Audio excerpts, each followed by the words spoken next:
যে কাঁকরোল এনে গোটা ভিজাতে হবে। এই গোটা ভিজাতে হবে কারণ এর ভিতরে অনেক নোংরা থাকে। আমি ধুয়ে নিয়ে এসেছি, যদিও তোমাদের দেখাবার জন্য আমি জলে ভিজিয়ে রেখেছি। এটা এই যে কাটার মধ্যে না প্রচুর নোংরা থেকে যায়, এটা উচ্ছের ক্ষেত্রেও আর এর ক্ষেত্রে। এই দুটো জিনিস সর্বদা সবসময় জলে আগে ভিজিয়ে দিয়ে খুব ভালো করে এই কাটার ভিতরটা পরিষ্কার করে নেবে। নিয়ে দেখো আমি ফিরে আসছি, এইগুলো আমি সুন্দর মোটা মোটা আকারে কেটে নিচ্ছি বন্ধুরা। যেগুলো মনে করবে একটু বেশি মোটা হয়েছে সেখানে একটু কাট লাগিয়ে দেবে খুব তাড়াতাড়ি গলে যাওয়ার জন্য। দেখো আমি একটু কাট লাগিয়ে দিচ্ছি, কিন্তু জিনিসটা আমি মোটাই রাখবো, পাতলা করব না। এই মোটা খাওয়ার স্বাদটাই আলাদা আর পাতলা খাওয়ার স্বাদ আলাদা, তাই আমি মোটা মোটা করে চাক চাক করব। যেহেতু রেসিপিটা এই চাক চাক করার জন্য আমার এরকম মোটা মোটা কাঁকরোল কাটা লাগবে, আর গোল গোল করে সুন্দর কেটে নিচ্ছি। কিভাবে এই রেসিপিটা সুস্বাদু করছি, খুব সাধারণ, একদম সাধারণভাবে সাদামাটা একটা রেসিপি, কিন্তু খুব সাধারণ কিন্তু খুব সুস্বাদু। হ্যাঁ, বাচ্চারা খেতে চায় না, একবার এইভাবে করে খাইয়ে দেখো, দারুণ খাবে ওরা। মোটা মোটা করে সব কেটে নেব। যদি তোমাদের মনে হয় যে দানাটা খুব শক্ত হয়ে গেছে, দানাটা দেখো ছুরি দিয়ে এরকম আস্তে করে টেনে বের করে দেবে। হ্যাঁ, বাচ্চাদের মুখে বাঁধবে না, এইভাবে বের করে দেবে। এই মাথা দিয়ে এইভাবে টেনে বের করে দেবে, তাতে শ্বাস বেরোবে না। সুন্দর আমি এইভাবে পুরো কাঁকরোলগুলো কেটে নেব। দেখো বন্ধুরা, এই যে কেটে নিয়েছি সুন্দর। হ্যাঁ, একদম জল ঝরিয়ে নিয়েছি।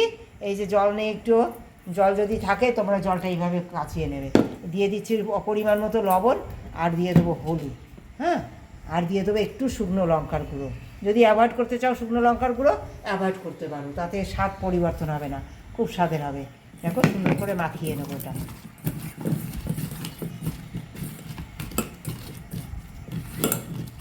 বন্ধুরা, তেল নিয়ে নিয়েছি, আর তোমরা দেখো আমি সবসময় তোমরা জানো আমি কম তেলে রান্না করি। যতই ভাজাভুজি করি না কেন, সবসময় চেষ্টা করি আমি কম তেলে রান্না করার। হ্যাঁ, তাই দেখো আমি কম তেলে রান্না করার জন্য আমি দেখো এই যে নিয়ে নিয়েছি অল্প পরিমাণ তেল। আর এই চাপ চাপ কাঁকরোলগুলো সুন্দর করে আমি এবার ভেজে নেবো। দেখো কীভাবে ভাজি, প্রথমে আমি মাঝখানে দেবো, দিয়ে দিয়ে সাইডে দিয়ে দিয়ে, তোমরা দেখেছো আমি বড়া করি এই যেভাবে, ঠিক সেইভাবেই এগুলো ভেজে নেবো। ঢেকে ঢেকে সুন্দর করে ঢেকে ঢেকে ভেজে নেবো। তোমরা পাতলা পাতলা করে খাওয়ার স্বাদ আলাদা, আর এইটা মোটা মোটা করে এরকম চাক চাক করে খাওয়ার স্বাদ আলাদা, ভীষণ সুস্বাদু হয় বন্ধুরা। আর এই যে দেখো তেলটা পুরো লেগে যাবে সব জায়গায়। হ্যাঁ, এইরকম করে সব জায়গায় লাগিয়ে দিতে হবে। প্রথমে তেলটাতে এই যে সব কাঁকরোলগুলো আমি দিয়ে দেবো, দিয়ে না সব একবারে দিয়ে দিলাম। তোমরা দেখলে অল্প তেল দিয়েছি, এটা সব জায়গায় লাগিয়ে দেবো আমি।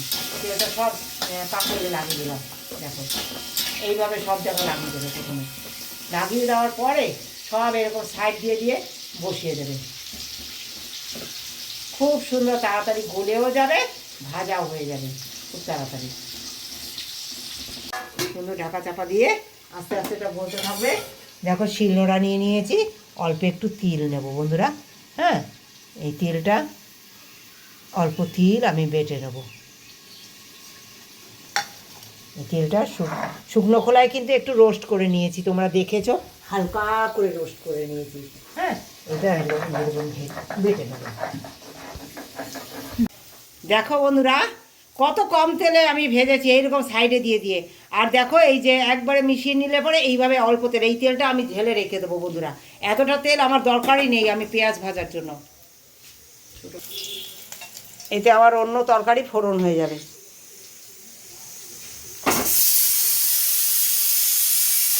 তোমরা জানো তো আমি একদম কম তেলে সবসময় চেষ্টা করি বাচ্চাদের খাওয়ানো, বাড়ির সবাইকে খাওয়ানো। হ্যাঁ, যেহেতু আমার বৌমার কোলে বাচ্চা ছোট, ও আমি সবসময় চেষ্টা করি যাতে ওর বেশি তেল খাওয়া না পড়ে বাচ্চার জন্য। দেখো আমি এই অল্প তেলে দিয়ে দেবো একটু কালো জিরে, সামান্য একটু কালো জিরে দেবো, কাঁচা লঙ্কা চেরা দিয়ে দেবো একটা, পেঁয়াজ কুচি দিয়ে দেবো, রসুন কুচি দিয়ে দেবো, একটু সাধারণ একটু লম্বা পেঁয়াজটা নরম হওয়ার জন্য একটু আমি লবণ দিয়ে দেবো, দিয়ে পেঁয়াজটা একটু সেঁতলে নেব, খুব বেশি ভাজবো না, অল্প সেঁতলে নেব বন্ধুরা। সমস্ত কাঁকরোলগুলো দেখো কত সুন্দর লাল লাল করে আমার ভাজা হয়ে গেছে। এই অল্প তেলে আমি এইভাবেই ভেজে নিই, সাধারণ বাড়িতেও আমরা এইভাবে রান্না করি। যে রেসিপি করব, তাই জন্য খুব রসা রসা তেল মশলা ঝাল খুব বেশি আমরা দিয়ে করি না বন্ধুরা, তাতে আমাদের স্বাদের একদম পরিবর্তন হয় না। তোমরা এসো আমার বাড়িতে, আমি এইভাবে তোমাদেরকে তেল মশলা কম দিয়ে কীভাবে খেতে হয় আমি অবশ্যই খাওয়াবো। হ্যাঁ, তাতে যদি স্বাদ তোমাদের খারাপ লাগে আমার রেসিপি খেয়ে একবার বলো যে স্বাদ কম লেগেছে।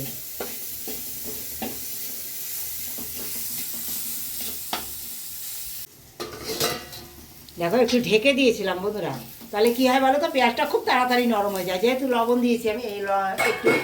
এইবার দেখো আমি এই যে পোস্ত বেটেছিলাম না বন্ধুরা, এই সেই তিল বাটাটা দিয়ে দেবো। হ্যাঁ, এর মধ্যে তোমরা জানো তো আমি একদম কম তেল মশলায় রান্না করি। হ্যাঁ, এটা যে কত সুস্বাদু হয়, আর তিল তো সকলের বাড়িতেই থাকে, খুব কম দাম। হ্যাঁ, এই মশলাটার অনেক কম দাম কিন্তু অনেক সুস্বাদু, অনেক হেলদি জিনিস জানো, এতে প্রচুর ক্যালসিয়াম তিলে। হ্যাঁ, আর তিল খেলে অনেক ভালো। হ্যাঁ, তা তোমরা এইভাবে একবার খাওয়ার চেষ্টা করো, আশা করি তোমাদের খুব ভালো লাগবে বন্ধুরা। দেখো এই যে তিলটা কাচিয়ে নিচ্ছি জল দিয়ে, সুন্দর বাটিতে তুলে নেবো। তোমরা তো জানো আমি শিলেই সব কিছু অল্প অল্প মশলা যেহেতু ব্যবহার করি, আমরা মিক্সচার খুব কম ব্যবহার করি, যদি লোকজন আসে তবে একটু ব্যবহার করি। এইভাবে জলটাও দিয়ে দেবো, দিয়ে একটু নেড়ে চেড়ে নেবো। একদম তৈরি হয়ে গেছে, যেহেতু তিলটা আমার রোস্ট করা আছে, এই সমস্ত কিছুর সঙ্গে মাখিয়ে নেবো সুন্দর। একদম তৈরি হয়ে গেছে বন্ধুরা, খুব সুন্দর লাগে খেতে, একবার খেয়ে দেখো তোমরা, খুব ভালো লাগে বন্ধুরা। এই নামাবার আগে দিয়ে দেবো আমি আবার একটু কাঁচা লঙ্কা। হ্যাঁ, তারপরে কি দেই দেখো সার্ভ করার আগে, তোমরা আমার সঙ্গে থাকো। এটা সাদা প্লেটে নামিয়ে দেবো, নামিয়ে দিয়ে কি দেই তোমরা আমার সঙ্গে থাকো। কতটা সুস্বাদু হয় যে এটা তোমরা ভাবতেও পারছো না, ভীষণ ভালো লাগে খেতে। কাঁকরোল যারা খেতে চায় না, কাঁকরোল লাভার হয়ে যাবে তারা, জানো, কাঁকরোল লাভার হয়ে যাবে, ভীষণ ভালো লাগে খেতে, একবার খেয়ে দেখো এইভাবে।